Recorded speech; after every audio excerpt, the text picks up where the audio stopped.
If you are a fan of the strange, dark, and mysterious delivered in story format, then you have come to the right place. Today's story is about a group of friends who wanted to escape the noise of the digital world, only to find themselves trapped in a place where the laws of physics, the flow of time, and the very fabric of their existence had been moved to a trash folder. It is a story that will make you look at your cell phone signal bars in a completely different way. The date was August 19th, 2025. The place was a remote, unnamed valley tucked deep within the high Uintas wilderness in Utah. Now, for those of you who aren't familiar with Utah's backcountry, it is famous for its dead zones. These are vast, ancient stretches of land where the geography is so jagged and the minerals in the rocks are so dense that they swallow every radio wave, cell signal, and GPS ping that tries to enter. For most people, this is a nightmare. But for 24-year-old Elias Thorne and his 3 best friends, it was the holy grail of vacations. They called it the digital detox. The rules were ironclad. Leave the phones, the tablets, and the smartwatches locked in the safe of the truck at the trailhead. Take only analog gear, mechanical watches, film cameras, and paper maps. They were going to disappear into the pines for 72 hours to reset their brains from the constant dopamine loops of Silicon Valley. Elias was a high-level software developer from San Francisco. He spent 16 hours a day staring at lines of code, and he was starting to feel like he was becoming part of the machine. Joining him were Sarah, a trauma nurse who needed a break from the sirens, Marcus, a former collegiate athlete who lived for physical challenges, and Chloe, a freelance photographer who wanted to capture the world on actual 35mm film. At exactly 10:30 a.m., the group hiked past a rusted, bullet-riddled metal sign at the edge of the wilderness. It simply said, "End of Forest Service maintenance. No signal beyond this point. Travel at your own risk." They laughed, adjusted their heavy packs, and descended into the valley. But as they crossed the invisible threshold of the valley floor, the atmosphere didn't just change, it curdled. The air felt heavy and static, like the sensation you get in your teeth right before a massive lightning strike. The wind didn't rustle the leaves. It seemed to vibrate them. The shadows on the ground didn't look like shadows of trees. They looked like jagged, low-resolution black shapes that flickered whenever the group moved their eyes. At exactly 2:00 p.m., they reached a small creek and decided to check their location. Elias pulled out his high-end, military-grade analog compass, but when he opened the brass casing, he didn't see the needle pointing north. The needle was spinning. It was moving in a slow, rhythmic circle, exactly 1 rotation every 2 seconds. And every time that needle completed a full turn, Marcus, who was wearing a mechanical wind-up Hamilton watch, noticed something that made his blood run cold. The second hand on his watch would skip. 1 second, 2 seconds. Then it would jump back 3 seconds. Then it would freeze for 5. It was as if the gears of reality were slipping. Marcus showed the watch to Sarah, who tried to find a pulse on her own wrist. She looked at her mechanical stopwatch and realized her heart was beating 72 times a minute, but the watch said only 10 seconds had passed. "The gear is glitching," Chloe whispered. She tried to take a picture of the strange, distorted clouds above them, but every time she pressed the shutter, the mechanical parts inside her vintage camera made a sound like a garbage disposal grinding on a fork. When she pulled the film lever, it didn't stop. It kept winding and winding, as if the roll of film inside had become infinite. They decided right then and there to turn back. They were only 5 miles in.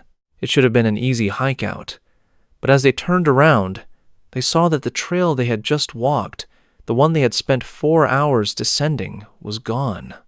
In its place was a wall of flat, featureless gray fog. It didn't look like weather.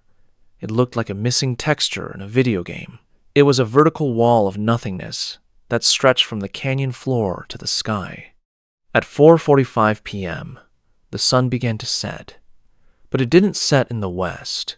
It stayed exactly where it was in the sky, turning a deep, bruised shade of purple, and then it simply blinked out. 1 second there was light, and the next, the valley was plunged into a darkness so absolute that their flashlights seemed to struggle to even leave the lens. The beams of their lights didn't travel. They seemed to hit the darkness and bend, as if the air itself had become a physical obstacle. "Stay together," Elias whispered. His voice sounded strange, like it was being played through a low bitrate speaker. He reached out to grab Marcus's shoulder to keep the group tight, but his hand passed right through Marcus's jacket. Marcus didn't feel like a ghost, he felt solid to himself, but for a split second, Elias's hand looked like digital static, a jumble of flickering, translucent pixels that hummed with a low frequency. Then, the broadcast began. It wasn't a voice. It was a sound that came from the ground itself. It was the screeching, rhythmic pulse of an old dial-up modem, but amplified to a deafening volume. It echoed off the canyon walls, shaking the very stones beneath their feet. Suddenly, Chloe screamed and pointed her light at a nearby pine tree.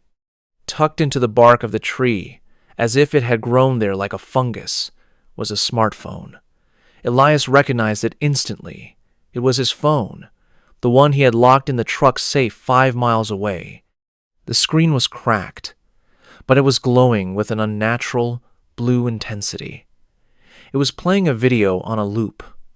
Elias walked over, his heart hammering against his ribs. The video showed the 4 of them standing in this exact spot, but they were older, much older. Sarah's hair was white and matted. Marcus was missing his left arm, the stump cauterized by something blue. They were sitting around a campfire that burned with a blue, cold flame that cast no shadows. The Elias in the video looked directly into the camera lens and spoke. His voice was a layered mess of thousands of different tones. "It is 8:12 p.m., the video Elias said. "We have been in the buffer for 19,000 days. If you are watching this, do not look at the moon. The moon is the eye of the compiler. If you look at it, you will be rendered." Everyone instinctively looked up. There was no moon. In its place was a giant, glowing white circle with a spinning, loading icon in the center, rotating slowly against the black sky. It was miles wide, pulsing with a pale light that made the trees below look like wireframe models. Panic, raw and primal, took over. Marcus, the athlete, couldn't take the sensory overload. The sound of the modem was drilling into his skull. He started running toward the gray fog, screaming for his mother, screaming for anyone. The others tried to catch him, but he was too fast. His movements were jagged, as if he were skipping frames in a movie. He disappeared into the mist at exactly 9:00 p.m. A second later, his voice boomed over an invisible speaker system that seemed to fill the entire valley. It was Marcus's voice, but it was coming from every direction at once. "Help! I found the exit!" "It is right." The voice didn't trail off. It shattered into a sharp burst of white noise, a sound so loud it knocked Elias and the girls to the ground. Elias, Sarah, and Chloe huddled together under the rock overhang. They realized then that this valley wasn't a sanctuary. It was the recycle bin of the universe. This was where reality dumped the glitches, the people, the objects, and the moments that didn't fit the code of the world anymore. They looked around and saw that the pines were no longer pines.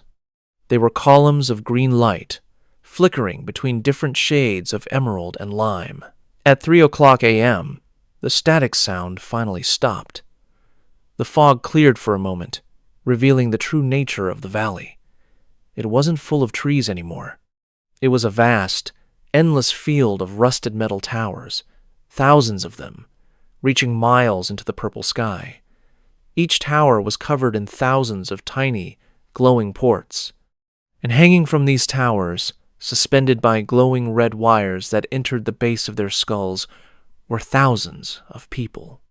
Their eyes were open, They were flickering with that same red light.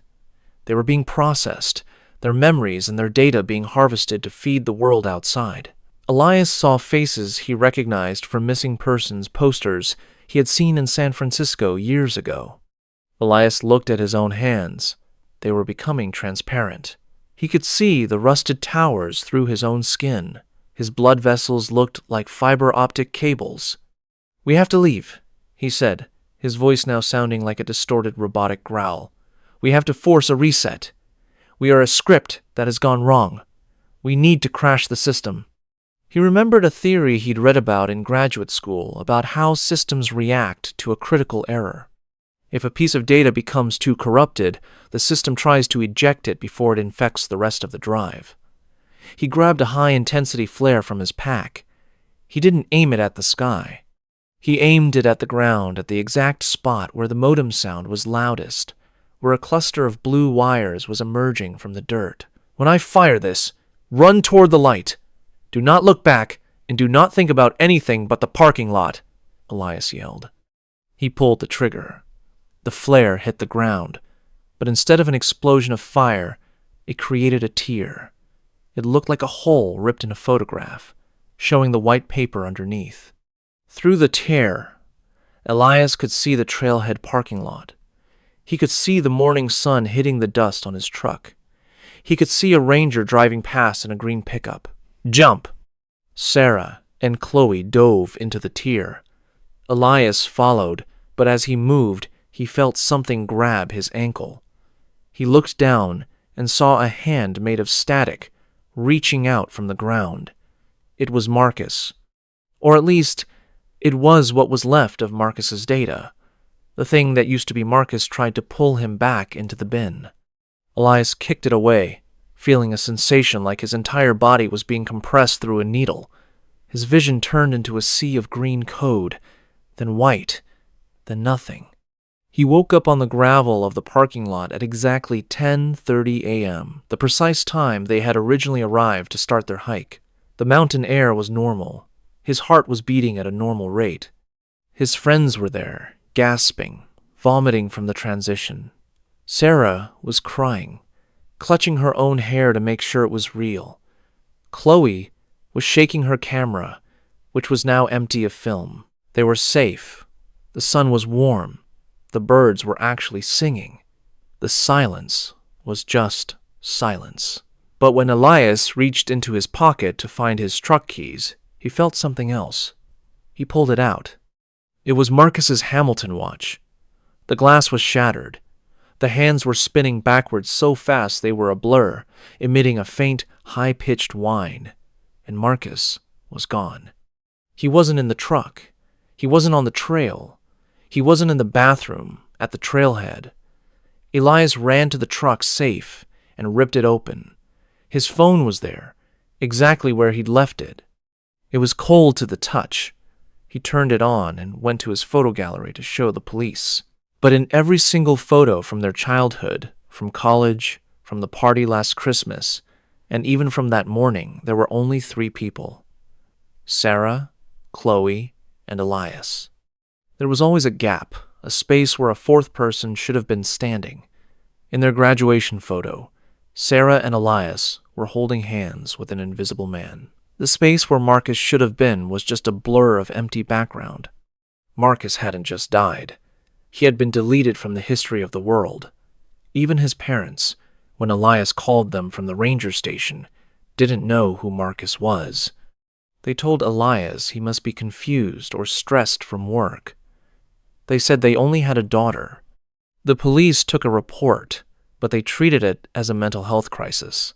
They looked at the 3 of them like they were on drugs. How do you report a missing person who never existed? Elias Thorne never went back to the mountains. He quit his job in San Francisco. He moved into an apartment in the loudest, most electronically dense part of downtown Seattle, directly underneath a massive 5G cell tower. He keeps every light in his house on. He keeps 3 radios playing different stations at once. He has 4 different internet providers. He wants the noise. He wants the signal. He wants to be so deeply connected to the network that the universe can never mistake him for a glitch again. Because he knows that in the quiet places, where the bars on your phone drop to zero, the world stops being real. He knows that the wilderness isn't just nature, it's a gap in the coverage. And if you stay in those gaps too long, the compiler might just decide you are a piece of corrupted code that needs to be removed. If you ever find yourself on a trail and your watch starts to skip, or if you look up and the moon looks just a little too sharp, a little too white, don't wait for the sun to set. Run.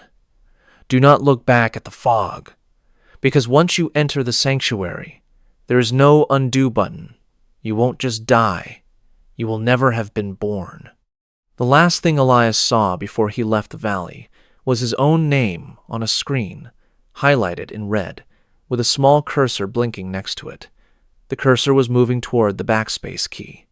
He doesn't sleep in the dark anymore, because every time he closes his eyes, he hears that dial-up modem sound, and he wonders if he's still in the truck, dreaming of a world that has already deleted him. Stay safe, keep your signal strong, and whatever you do, do not look at the loading icon in the sky. Thank you for listening. If you are a fan of the strange, dark, and mysterious delivered in story format, then you have come to the right place. Today's final story is the one that brings everything together. It is about a boundary, not a boundary on a map, and not a fence made of wire, but a boundary of reality itself. It is a story about a man who found a hole in the world, and once he looked inside, he realized the world had been looking at him his entire life. The date was December 12th, 2025. The place was the Gila Wilderness in New Mexico. Now, for those of you who don't know, the Gila is one of the most desolate, ancient, and unforgiving places in the lower 48 states. It is over 500,000 acres of black canyons, volcanic rock, and ancient cliff dwellings left behind by people who vanished centuries ago. It is a place where the silence is so heavy it actually has a tactile weight to it. A 55-year-old man named Elias Vance was a high-altitude surveyor. He was a man of precision, a man who lived his life by the millimeter. His job was to map anomalies in the terrain, basically. He went to the places that satellites couldn't quite see because of shadows, mineral deposits, or magnetic interference. Elias was a man of cold logic. He didn't believe in ghosts, and he certainly didn't believe in the local legends of the skinwalkers or the shimmering people that the locals whispered about in the diners of Silver City. To him, the world was a grid, and every grid had a coordinate that could be measured, categorized, and conquered. At exactly 8:15 a.m., Elias was hiking near the Mogollon Mountains, carrying a laser rangefinder worth $20,000. He pointed it at a massive canyon wall about 500 yards away to establish a baseline. The digital display should have flashed 500 meters. Instead, the screen flickered and read 0. He frowned, wiped the lens, recalibrated the device, and tried again. 0. He pointed it at a pine tree 3 feet away. 3 meters. He pointed it back at the distant, towering canyon wall. 0. It was as if, according to the physics of light and reflection, that massive wall of rock was standing right in front of his eyeballs. It was as if there was no space between him and the horizon. Elias, being a man of science, assumed it was a hardware malfunction caused by the solar flares reported that morning. He decided he had to investigate the rock face physically. He began to hike toward the canyon, but as he walked, the world began to lag. He would take 10 steps forward, but when he looked back at the tree he had just passed, it was 50 yards away. He was moving through space at a speed that defied human biology. The clouds above him weren't drifting. They were snapping from one position to another, like frames being skipped in a corrupted video file. At exactly 11:45 a.m., Elias reached the base of the canyon wall, but as he got closer, His brain began to reject what his eyes were seeing. It wasn't rock. It wasn't basalt or granite. The wall was a vertical, vibrating surface of what looked like liquid mercury. It was perfectly smooth, reflecting the desert sky, but the reflection was wrong. In the mercury wall, the sun wasn't yellow. It was a deep, pulsing emerald green. The trees in the reflection had blue leaves, and the mountains behind him were shaped like perfect geometric pyramids. Elias reached out a gloved hand, his curiosity overriding his survival instinct. He expected to touch cold, hard stone or wet liquid, but his hand didn't hit a surface. It just disappeared. He felt a sensation of pins and needles, like his arm had fallen asleep, but 1,000 times more intense. He pulled his hand back, and his heavy-duty work glove was gone. Not torn, not cut, just erased. Where his hand should have been, his skin was now covered in a layer of shifting, iridescent scales that looked like a bird's wing. He didn't feel pain. He felt a sudden, overwhelming sense of clarity. He felt like he could see the code behind the air. At exactly 1:20 p.m., Elias noticed something moving inside the mercury wall. A figure was walking toward him from the other side. It was a man. As the figure got closer, Elias realized the man was wearing a surveyor's uniform identical to his own. He was carrying the same laser rangefinder. He had the same gray stubble, the same tired eyes, and the same small scar on his chin from a childhood fall. The man on the other side stopped and looked at Elias. But he didn't look scared. He looked disappointed, like a baker looking at a burnt loaf of bread. The double reached out and touched the surface of the wall from the other side. When his hand passed through the silver film, it came out looking exactly like Elias's original hand, with the glove still on. The two men were standing inches apart, separated by a thin, vibrating membrane of elsewhere. "You weren't supposed to find the seam," the double said. His voice didn't come from his mouth. It came from the speakers of the rangefinder hanging around Elias's neck. It was a synthesized, hollow version of his own voice. "The grid is being updated.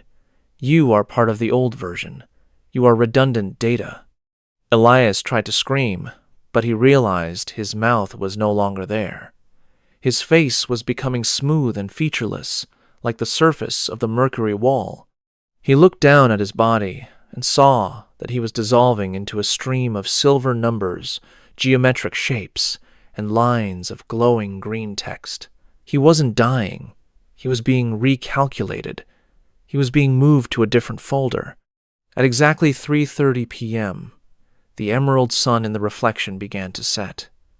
The double, the new Elias, stepped through the wall, fully entering our world. He adjusted his hat, checked his rangefinder, which now read a perfect 500 meters, and began to walk back toward the trailhead with a confident, rhythmic stride. The real Elias, or what was left of his consciousness, was pulled into the mercury.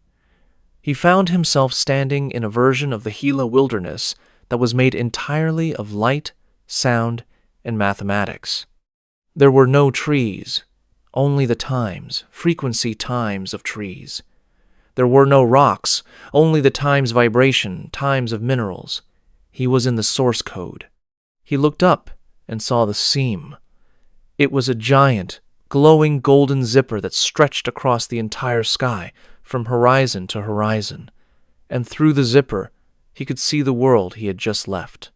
It was like looking through a window into a house he no longer lived in. He saw his double reaching his truck. He saw his double driving back to the surveyor's office in Silver City. He saw his double walking into his home, hugging his wife, and eating a dinner of beef stew. And then, the horror truly set in. The double stopped eating, looked directly into the kitchen window as if looking through the seam, and straight at the real Elias trapped in the light, and he smiled. The double mouthed one word: archived. Elias Vance was never reported missing. He never became a statistic in a missing 411 book, because as far as the world, his family, and the government were concerned, Elias Vance never left. He returned from his trip, he finished his maps, and he lived another 30 years before dying peacefully in his sleep, surrounded by his grandchildren. But the surveyors who inherited Elias's old equipment years later noticed something strange. Every map Elias made after that trip in December 2025 was perfect. They were too perfect. There wasn't a single error, not a single smudge, and not a single missing coordinate in over 1,000 pages of data. But if you looked at those maps under a specific frequency of ultraviolet light, you could see something hidden in the margins, drawn in a substance that wasn't ink. There were thousands of tiny, hand-drawn symbols that looked like eyes, and every single eye was looking toward the center of the map, where a single coordinate was marked with a 0. If you ever find yourself in the Gila Wilderness, or the Smokies, or the Olympic Peninsula, and your GPS starts giving you impossible readings if it tells you that the mountain 10 miles away is actually 0 inches from your face, do not keep walking. If you see a wall of rock that looks a little too much like a mirror, or if the trees start to sound like your own mother calling your name, turn around. Do not try to touch your reflection, because the grid is always being updated. The universe is constantly cleaning its hard drive, and if the system finds 2 versions of the same file, it has to decide which one is the master and which one is the backup. There are places in this world where the render distance is short and the seams are thin. We call them national parks. We call them wilderness. We think we go there to find ourselves. But the things on the other side, they go there to find times us asterisk.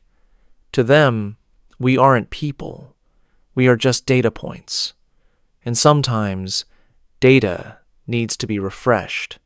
Elias Vance is still there, in the Gila. He isn't a man anymore. He is the sound of the wind through the canyons. He is the static on your radio. He is the reason your compass spins when it should be still. He is archived, waiting for the next update, waiting for the system to crash so he can finally step back through the seam. Until then, stay safe, stay on the grid, and whatever you do, do not look at the 0. Because once you see the hole in the world realizes there is a hole in you. Thank you for joining us for this marathon of the strange, dark, and mysterious. If you enjoyed these 5 stories, please hit the like button and subscribe. We post these journeys into the unknown every single week. Until next time, keep your signals strong and your eyes on the trail, because you never know when you might step off the map and into the bin. Good night. If you are a fan of the strange, dark, and mysterious delivered in story format, then you have come to the right place. Today's story involves a man who did everything right.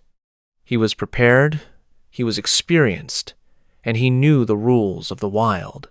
But as he was about to find out, the wilderness has its own set of rules, and those rules do not care about your experience or your gear. The date was November 3rd, 2025. The place was the high country of the Bitterroot National Forest in Montana. Now, for those of you who don't know, the Bitterroot is about as rugged as it gets. It is over 1.5 million acres of jagged granite peaks, deep canyons, and timber so thick you can't see 5 feet in front of your face. It is a place where people go to get lost, and unfortunately, a place where many stay lost forever. A 38-year-old man named Caleb Ross was what you would call an elite survivalist. We are not talking about a weekend warrior who bought some gear at a big box store because he watched a reality show. Caleb was a guy who would disappear into the mountains for weeks with nothing but a fixed blade knife, a ferro rod, and a wool blanket. He had navigated the swamps of Florida and survived the biting cold of the Alaskan interior. He was the kind of person who felt more at home in the woods than in a grocery store. At exactly 10:15 a.m., Caleb stepped off the marked trail near Trapper Peak. His plan was a 3-day solo cross-country trek. He wanted to test his ability to navigate without a GPS, relying only on a topographical map and his silver pocket compass. He wanted to feel that raw connection to the earth that only comes when you are truly isolated. The first few hours were perfect. The Montana air was crisp, the larch trees were a brilliant gold, and the only sound was the rhythmic crunch of frozen pine needles under his boots. Caleb was in his element. He felt invincible. But at exactly 4:44 p.m., as the sun began to slide behind the sharp ridges, the vibe of the forest shifted. It was like someone had flipped a switch from peaceful to predatory. Caleb stepped into a small, circular clearing. In the center of this clearing were 3 deer. Now, seeing deer in Montana is about as common as seeing a car in a parking lot. But these deer were wrong. They were standing in a perfect equilateral triangle, facing inward toward each other. Their heads were bowed low, their noses almost touching at a single point on the ground. They were completely motionless. Caleb stopped. He waited for them to bolt, for them to catch his scent. But they did not move.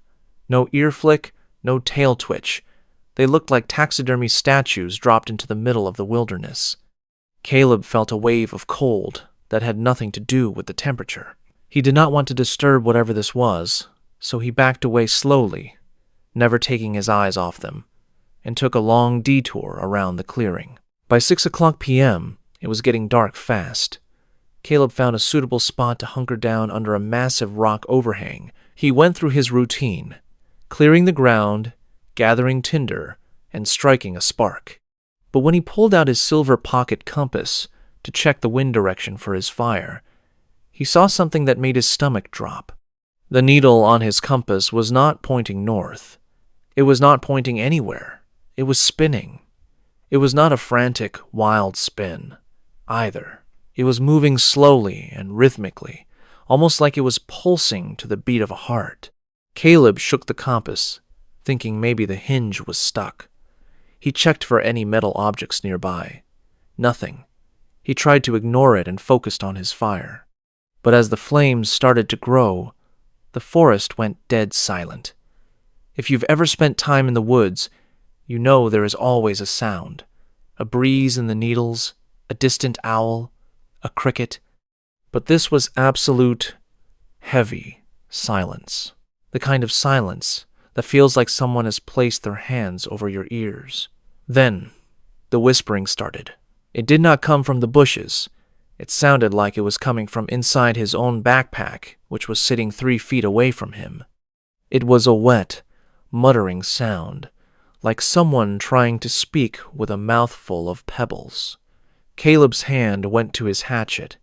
He slowly reached out and unzipped the main compartment. Inside, sitting right on top of his spare socks, was a small, hand-carved wooden doll. Caleb felt his breath hitch. He had never seen this thing in his life. It was about 6 inches tall, and it was carved with terrifying detail. It had his beard, it had his red outdoor jacket, it even had the small, jagged scar over his left eye from a childhood accident. And as he watched it in the flickering firelight, the doll's mouth was moving. Caleb did not scream. He was too deep in shock for that. He scrambled backward, kicking the backpack away. "Who is out there?" he shouted. His voice echoed off the rock overhang, sounding thin and fragile against the vast Montana night. The only response was a whistle. It was a 3-note whistle. High, low, then high kimbali. Caleb's blood turned to ice. That was the exact signal he used to call his hunting dogs back at his ranch. It was private. It was specific. And someone, or Sesuatu, was using it against him in the middle of 1,000,000 acres of wilderness. At 2:22 a.m., Caleb woke up from a fitful sleep. His fire was out. Not just died down, but smothered. It looked like someone had poured a bucket of liquid ice over the coals. He reached for his flashlight, but when he clicked it on, the beam acted strangely. The light traveled about 3 feet and then just stopped, as if it was hitting a wall of solid black velvet. Within that tiny circle of light, he saw something that made his brain stall. Sitting 5 feet away from him were his boots, his heavy, leather hiking boots. They were standing upright, pointing directly at him. Caleb looked down at his own feet. He was barefoot. He had no memory of taking his boots off. He had no memory of placing them there. He looked at the boots again and realized they were not just his boots, they were newer times than his. The scuffs he had earned in Alaska were gone. They were perfect. He realized then that he was not just being hunted, he was being unmade. Piece by piece, the forest was taking his things and replacing them with versions that did not belong to him. He grabbed his wool blanket and his hatchet and started running. He did not care about navigation anymore. He just needed to move. But no matter which way he turned, no matter how many ridges he climbed or canyons he descended, he kept ending up back at the same rock overhang. 1 time, 2 times, 3 times. The 3rd time he arrived back at the camp, he saw his own backpack. But it was not his backpack. It was made of a material that looked like woven human hair. He did not open it. He just kept running. At 4:30 a.m., Caleb collapsed against a tree, his feet bleeding and his lungs burning. The 3-note whistle started again. This time, it was not coming from the distance. It was coming from right above him. He looked up into the branches of a massive ponderosa pine. Perched there, looking down at him, were the 3 deer from the clearing. They were crouching on the limbs like giant, gangly birds, their long legs folded in ways that should have been physically impossible. Their black, glassy eyes reflected the moonlight in a way that looked like static on a television screen. One of the deer opened its mouth. It did not make a sound like an animal. It spoke, and it spoke in Caleb's own voice. It said, "The rule of 3, Caleb. 3 minutes without air, 3 days without water, 3 steps until you belong to the forest." Caleb felt a sensation of something pulling at his skin. He looked at his hand, and for a split second, his fingers looked like they were made of wood. He was not just being hunted, he was being harvested. Caleb did not wait to hear more. He knew he was losing his mind or losing his soul, and he did not care which. He grabbed his emergency fuel canister, a small bottle of white gas, and poured it over a pile of dry brush. He struck his ferro rod with everything he had left. The explosion of orange flame ripped through that unnatural, inky darkness. For a split second, the world snapped back into focus. The deer were gone. The whispering stopped. The forest felt like a forest again. Caleb saw a gap in the trees that looked like a real path, and he ran. He ran until his heart felt like it was going to burst through his ribs. He did not stop until he felt the hard, cold sensation of asphalt under his feet. He had reached a Forest Service road. It was 7:15 a.m. He found his truck exactly where he had left it. He dove into the driver's seat, locked the doors, and drove until he saw a ranger station. He did not go inside to tell a story about monsters. He was a survivalist. He knew people would think he had a psychotic break from the isolation. He just grabbed the radio and called 911. When the authorities arrived, they found Caleb shivering in the back of his truck. He had mild hypothermia and some nasty cuts on his feet, but he was alive. One of the deputies, a guy named Miller who had known Caleb for years, walked up to him to give him a blanket. Miller paused and looked at Caleb's red jacket. "Hey, Caleb," he said, sounding confused.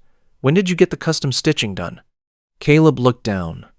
On the left breast of his jacket, where there used to be a professional brand logo, there were now words stitched into the fabric in thick, black thread. It was in Caleb's own handwriting. It read, "Asterisk, property of none, asterisk." Caleb did not say a word. He went home. He sold his ranch, and he moved to a high-rise apartment in the middle of a concrete city where he could not see a single tree from his window. He stayed away from anything green. But here's the part that keeps Caleb up at night. A few days after he got back, he was taking a shower and he looked in the bathroom mirror. The small, jagged scar over his left eye, the one he had carried since he was 10 years old, was gone. His skin was perfectly smooth, like a new piece of furniture. And when he finally got the courage to open his old hiking backpack to throw it away, he found something in the bottom. The wooden doll was gone. In its place were Tiga gold larch needles, laid out on the nylon fabric in a perfect, equilateral triangle.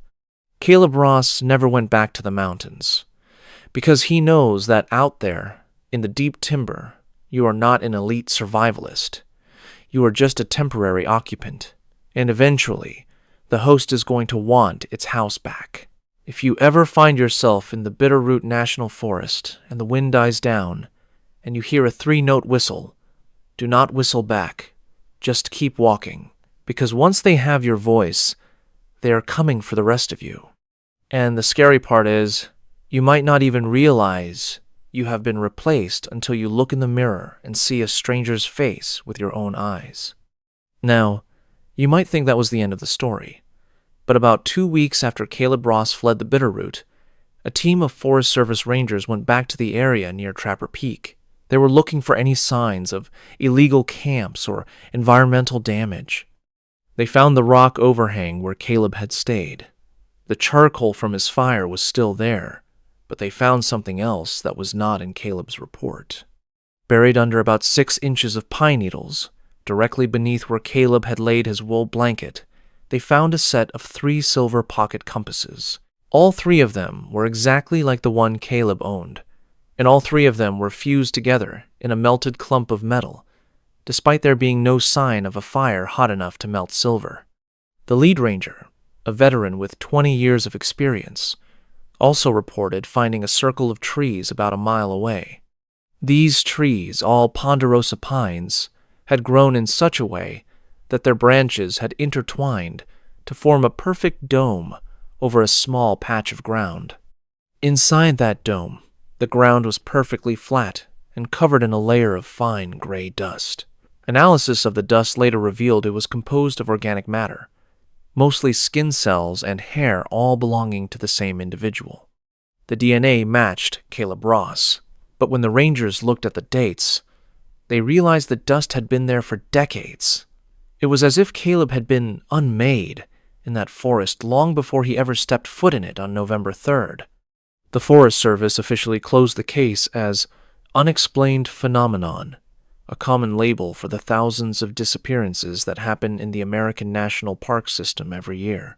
But the rangers who were there that day, they don't go back to Trapper Peak. They know that some places on this earth are not meant for us. They are pockets of something older, something that operates on a logic we can never understand.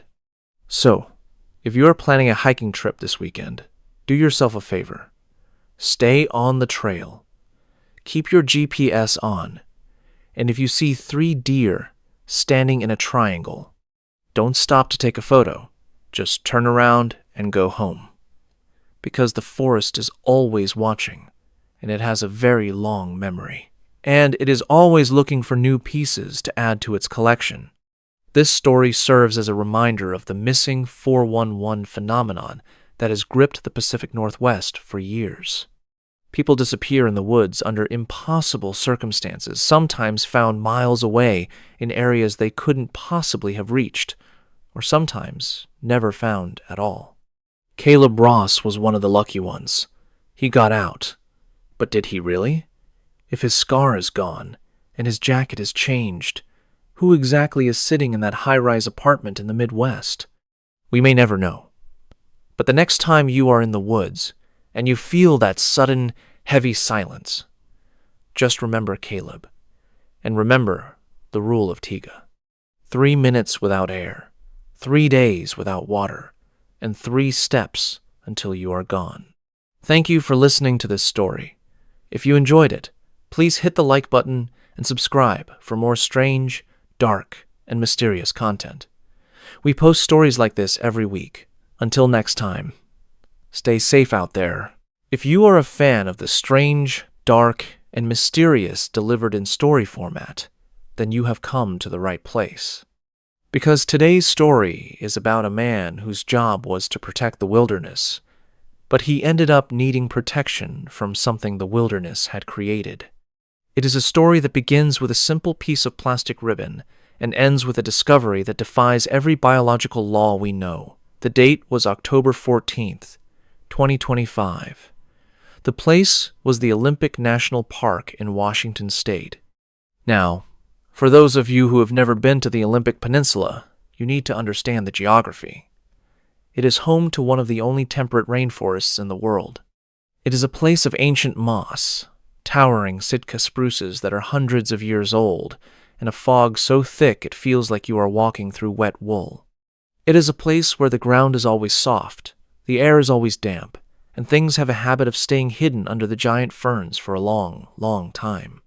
A 42-year-old man named David Thorne was a senior park ranger with over 15 years of experience.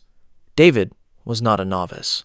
He was the kind of guy who knew every trail, every drainage, and every rocky outcropping in his sector.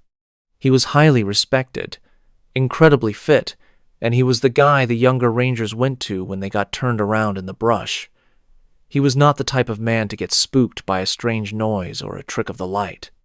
At exactly **8:45 a.m. David was conducting a routine patrol near the Hoh River Trail. His task was simple: check for downed trees after a heavy windstorm that had ripped through the peninsula the night before. But as he reached a section of the forest that should have been as familiar to him as his own backyard, he noticed something that was not on any of his official maps. Branching off from the main trail, hidden behind a curtain of hanging club moss, was a narrow, perfectly cleared path that headed straight into the densest, most untraveled part of the forest. And marking this path, tied to a low-hanging hemlock branch, was a bright red plastic marker the kind hikers or surveyors use to mark a temporary trail. David stopped. He pulled out his GPS unit. There was no official trail listed there. No maintenance requests, no research permits. He checked his radio, but all he got was a wall of static that sounded like someone frying bacon. He figured maybe a group of illegal campers or poachers had blazed their own trail, so he decided to follow it to make sure they weren't building illegal fires or littering. He walked for 20 minutes, following the red markers. Every 50 feet, like clockwork, there was another ribbon tied to a tree. But as he got deeper into the woods, David noticed a shift in the atmosphere. The forest was getting quieter. Not just nature quiet, but dead silent. The birds had stopped singing. The wind had stopped moving the canopy. Even the sound of his own heavy boots hitting the soft earth seemed to be swallowed up by the moss. At exactly **10:32 a.m., David reached for one of the red markers to tear it down. But as his fingers made contact with the material, he recoiled in pure, instinctual disgust. It wasn't plastic. It wasn't vinyl. It felt warm to the touch. It was slightly damp and had a texture that was strangely fibrous, like a strip of raw, sun-dried steak. David's heart began to pick up speed. He pulled out his pocket knife and sliced a small piece of the ribbon. Instead of shredding like plastic, the marker began to bleed. A thick, dark crimson fluid, almost black, oozed out of the cut, dripping slowly onto the mossy ground.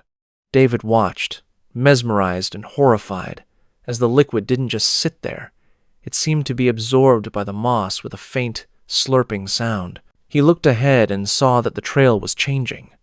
The markers weren't just tied to the trees anymore. The red material was now growing out of the bark itself, winding around the trunks like massive, pulsating veins. The further the trail went, the more it looked like the forest was being covered in a layer of living, breathing muscle. David decided right then that he had seen enough. He was a professional, and his gut was screaming at him to get out.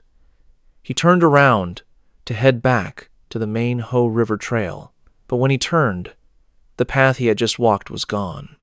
In its place was a wall of thick, pulsating red vines that had grown across the gap in a matter of minutes. They were wet, slick, and moved with a slow, peristaltic motion, like an esophagus. He looked at his watch. It was asterisk 11:15 a.m. asterisk. He looked at his compass, but the needle was useless.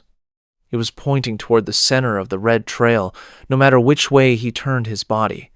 He was being pulled inward. With no other choice, David kept moving forward, deeper into the core.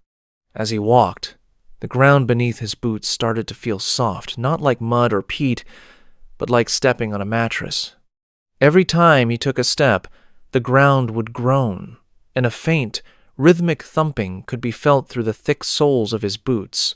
It was a vibration that traveled up his legs and settled in his chest. It was a heartbeat, a massive, subterranean heartbeat that seemed to encompass the entire valley. At asterisk 1:45 p.m. asterisk, David stumbled into a wide clearing. In the center of this clearing was a large, humped shape covered in a thick, matted layer of the red muscle fibers and gray lichen. As he got closer, his brain struggled to process what he was seeing. It was a vehicle. It was an old Forest Service truck, a 1991 Ford, its white paint barely visible under the red growth. He recognized the unit number on the door, 704. David's breath hitched. He knew that number. Unit 704 belonged to a ranger named Elias Vance. Elias had gone missing in this exact sector in October of asterisk 1994 for 30 years. The search for Elias Vance had been one of the biggest cold cases in Washington history. They had found nothing, no clothes, no truck, no tracks. The truck was suspended 3 feet off the ground by the red veins, which had grown through the windows, the tires, and the engine block, anchoring it like a fly in a spider's web. David forced the rusted door open. The interior of the truck didn't smell like rot. It smelled like ozone and iron. Sitting in the driver's seat was a figure. It wasn't a skeleton. It was a man, or what used to be a man. He was completely encased in the red fibers, his skin replaced by that same raw, muscular texture. His eyes were wide open, but they weren't human eyes anymore. They were flickering red orbs that pulsed in time with the heartbeat of the forest. The figure's mouth opened, and a sound came out. It wasn't a voice. It was the sound of a radio transmission. Specifically, it was the sound of David's own radio call from 10 minutes ago. It played back his own heavy breathing and the sound of his boots on the moss with perfect digital clarity. Observation number 8. A voice whispered from the dashboard of the truck. It was David's own voice, but it sounded older, more tired, as if it had been speaking for 1,000 years. Subject Thorn has reached the core. Initiation beginning. The trail is complete. David backed away, tripping over a tree root that felt suspiciously like a giant, pulsing artery. He scrambled to his feet and started running. He didn't follow the path. He crashed through the brush, ignoring the thorns that tore at his uniform and the mud that threatened to pull his boots off. He just needed to get away from the red. But as he ran, he realized the red was everywhere. It was in the moss. It was under the bark of every tree. It was even starting to appear on his own hands. Small, thin, red threads were beginning to sprout from under his fingernails, reaching out like tiny tentacles. At exactly asterisk 4:22 p.m., just as the sun was beginning to fail, David saw a flash of blue. It was the trailhead sign for the Hoh River. He burst out of the brush and collapsed onto the gravel. He didn't look back. He didn't check his gear. He jumped into his truck, started the engine, and drove until he reached the nearest hospital in Port Angeles. When the doctors examined him, they found something that made them call the CDC. David was physically fine, except for one thing. His blood chemistry had been completely rewritten. He had gone into the woods as type O positive. He came out with a blood type that didn't match anything in the human record. It was thick, dark, and contained cellular structures that looked more like fungal spores than human blood cells. David Thorne resigned from the Park Service the very next day. He didn't give a reason. He sold his house, packed his things, and moved to the middle of the desert in Arizona, a place where there are no trees, no moss, and certainly no rain. But here's the part that will give you chills. Every year on October 14th, David wakes up at exactly **8:45 a.m. And when he looks in the bathroom mirror, he sees a thin, red line growing across his chest, right over his heart. It doesn't hurt, it doesn't itch, but every year, it gets a little longer, a little thicker, and a little more like the texture of that red ribbon. And if he sits very still in the absolute silence of the desert night, he can hear it, a faint, rhythmic thumping coming from inside his own chest. It isn't his heart. It is the sound of the Olympic forest, 300 miles away, still calling him back to finish the trail. Because the forest isn't just growing trees anymore. It is growing a map, and it is always looking for new muscle to expand its borders. If you are ever hiking in the Pacific Northwest and you see a bright red marker on a trail that isn't on your map, do not follow it. Do not touch it. And for heaven's sake, do not think you are the one doing the exploring, because in the Hoh rainforest, the trail is the one exploring you. Now, you might think the Forest Service just let this go, but in November of **2025**, a specialized team was sent back into the area where David Thorne had reported the red trail. They were equipped with hazmat suits and high-frequency scanners. They found the clearing. They found the truck, Unit 704, but the truck was empty. There was no sign of Elias Vance, and more importantly, there was no sign of the red muscle fibers. The forest looked perfectly normal, just moss, trees, and dirt. However, when they towed the truck back to the lab and opened the engine block, they found that the pistons, the spark plugs, and the cylinder heads had all been replaced by perfectly formed, calcified human bone. The truck wasn't a machine anymore. It was a skeletal remains of a vehicle that had been digested and rebuilt. The Forest Service officially declared the area a permanent high-risk zone and fenced it off, citing unstable soil conditions. But those who know the story of David Thorne know better. They know that the forest is waiting. It is patient. It has all the time in the world to grow its next marker. And the next time someone like David steps off the path, the red ribbon will be waiting to lead them home. Thank you for listening to this story. If you enjoyed it, please hit the like button and subscribe for more strange, dark, and mysterious content. We post stories like this every single week. Until next time, stay safe out there in the wild. If you are a fan of the strange, dark, and mysterious delivered in story format, then you have come to the right place. Today's story is about a place where the trees don't just grow, they remember. And sometimes, they decide that the best way to preserve a memory is to become the person who made it. This is a story that suggests the missing persons cases in our national parks aren't always about people who died, but people who were simply repurposed by a biology we don't yet understand. The date was May 12th, 2025. The place was a dense, fog-heavy pocket of the Great Smoky Mountains in Tennessee. Now, the Smokies are famous for two things: their incredible misty beauty and the sheer number of people who walk into those woods and are never seen again. It is a place of deep, ancient hollows where the sun barely touches the forest floor. A 49-year-old man named Dr. Arthur Penhaligon was a world-renowned dendrologist. This means he didn't just look at trees. He studied their cellular memory, their chemical communication, and their ancient history. He was a man of cold, hard science.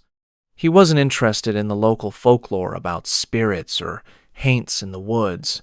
He was interested in the data. Arthur had a radical theory. He believed that certain ancient groves of pines could act as a biological hard drive, storing chemical data from every creature that passed by them for thousands of years. He believed trees could download the environment. To prove this, he ventured into a no-go zone of the park, a place the local Cherokee legends called the Forest of the Mockingbirds. It was called this not because there were birds there, but because the forest itself was said to mimic the sounds of the people who entered it. At exactly 9:45 a.m., Arthur passed a boundary marker that had been overgrown by a thick gray lichen. It was a rusted Forest Service sign that had been bent in half by some incredible force. The moment he stepped past it, the air changed. It didn't get colder, it got heavier. It smelled intensely of fresh-cut wood and something sharp and metallic, like copper or fresh blood. At exactly 1:30 p.m., Arthur reached a grove of pines that were unlike any he had ever seen in his 20-year career. They were perfectly straight, reaching nearly 200 feet into the air, but they had no needles. Their branches were bare and twisted into shapes that looked disturbingly like human limbs reaching for the sky in a state of permanent panic. The bark wasn't brown or gray. It was a pale, fleshy white. He pulled out his professional equipment to take a core sample. He chose the largest tree in the center of the grove, but as he pressed the sharp steel borer into the trunk, he didn't hear the sound of wood resistance or the crunch of dry bark. He heard a scream. It wasn't a muffled sound or a trick of the wind. It was a high-pitched, agonizing human scream that echoed through the entire grove, causing Arthur to drop his tools in the dirt. He scrambled back, his heart hammering. He looked at the tree, and where he had punctured the surface, a thick, amber-colored sap was oozing out, but it didn't smell like pine resin. It smelled like iron. It smelled like a hospital. It smelled like blood. Arthur tried to rationalize it. He told himself it was just trapped gas escaping a pressurized trunk. But then, the wind began to blow. As the wind moved through the bare, twisted branches, the trees didn't rustle or creak. They wailed.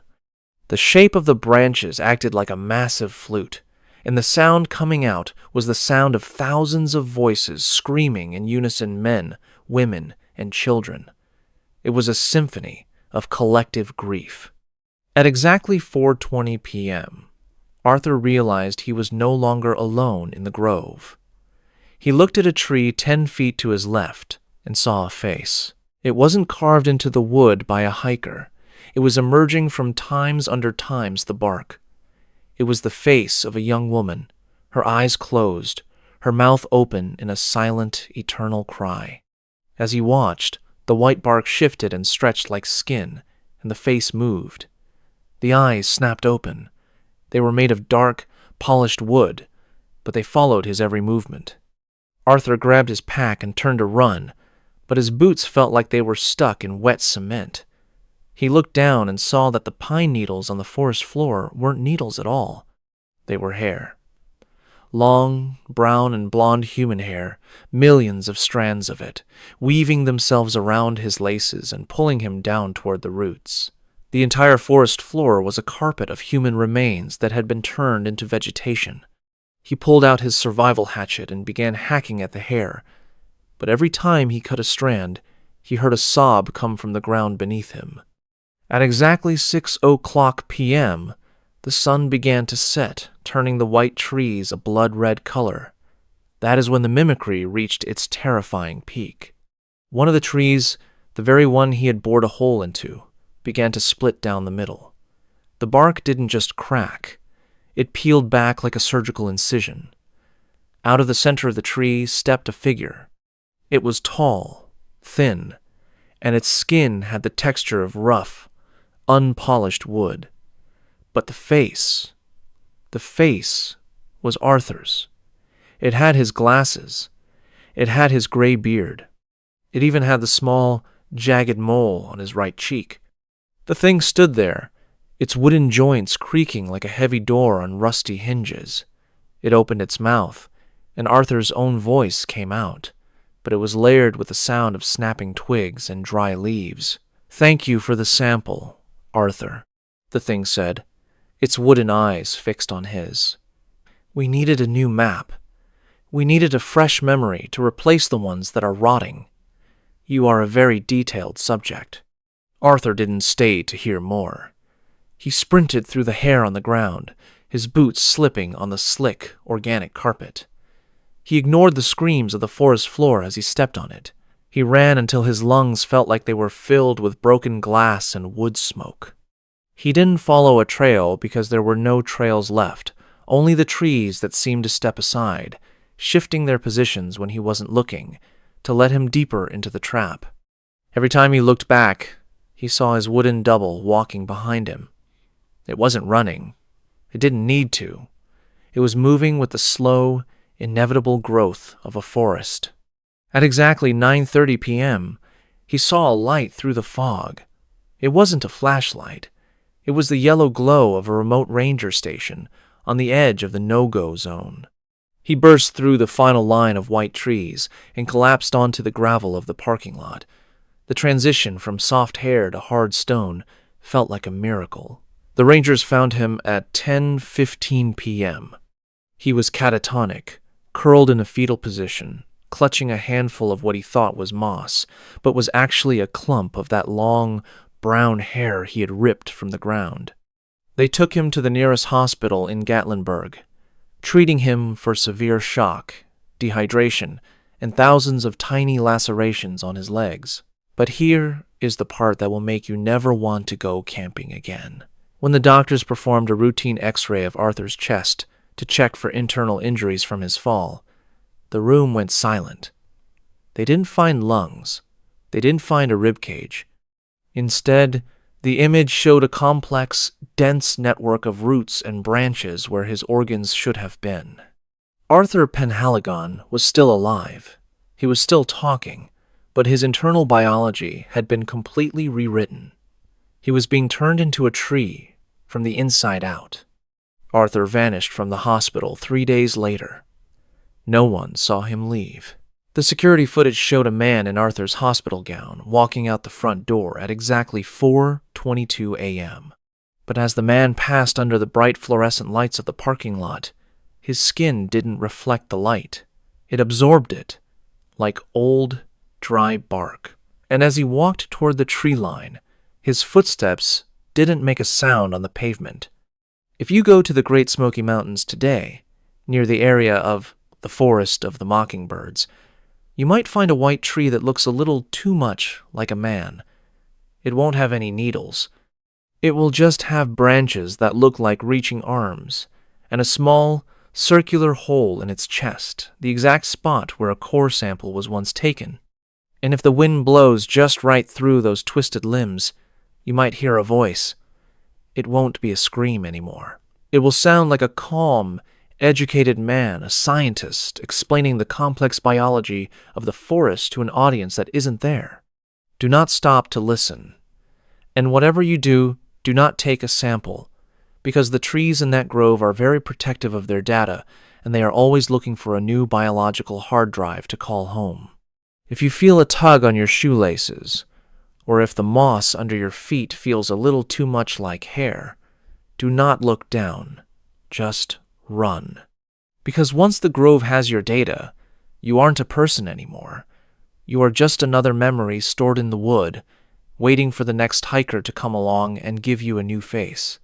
Thank you for listening to this story. If you enjoyed this journey into the Forest of the Mockingbirds, please hit the like button and subscribe.